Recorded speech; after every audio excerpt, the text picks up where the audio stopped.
बैंकों का कर्ज लेकर उसे न चुका पाने के खेल में एक और कंपनी शामिल है। नाम है एक्सन ग्लोबल प्राइवेट लिमिटेड।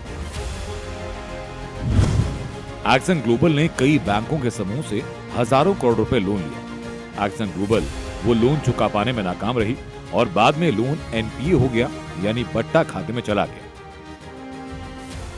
समय पर कर्ज नहीं लौटाने के चलते अकाउंट एनपीए हुआ और मामला इंसॉल्वेंसी कोर्ट यानी एनसीएलटी में चला गया। बाद में एक्सन ग्लोबल ने इसके खिलाफ अपील की, लेकिन एपेलेट ट्रिब्यूनल एनसीएलटी ने डिफॉल्ट को गंभीर माना और इसके बाद मामला सुप्रीम कोर्ट पहुंचा, जहां देश की सर्वोच्च अदालत ने भी एनसीएलटी के आदेश में किसी तरह के दखल देने से इनकार किया।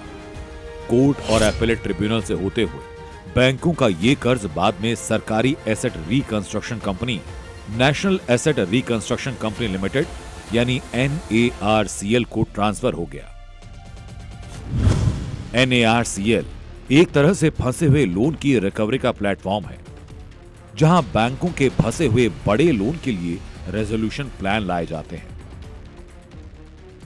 जी मीडिया के पास मौजूद डॉक्यूमेंट्स के अनुसार NARCL को 2172 करोड़ रुपए रिकवर करने थे। NARCL के पास कमेटी ऑफ क्रेडिटर्स के 100% वोटिंग राइट्स थे, मतलब फाइनेंशियल क्रेडिटर्स पर पूरा कंट्रोल भी NARCL के पास था।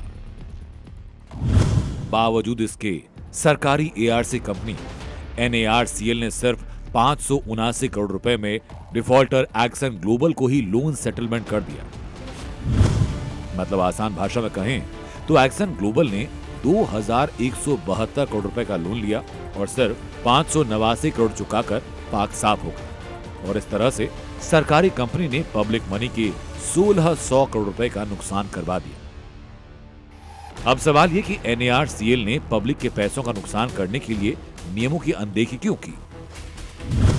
NARCL ने लोन सेटलमेंट के लिए कोई प्राइस रिकवरी ही नहीं की।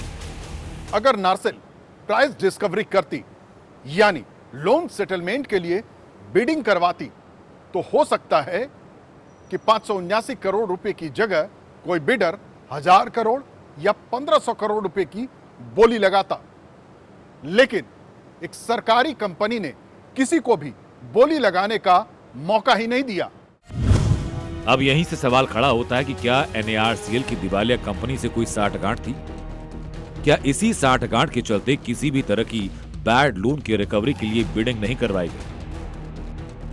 जी मीडिया को दस्तावेजों की पड़ताल के दौरान पता चला कि एक्सन ग्लोबल के पास सोनीपत में एक प्रमुख स्थान पर लगभग 30 एकड़ जमीन है और लगभग 300 करोड़ रुपए का इंश्योरेंस क्लेम भी आना था।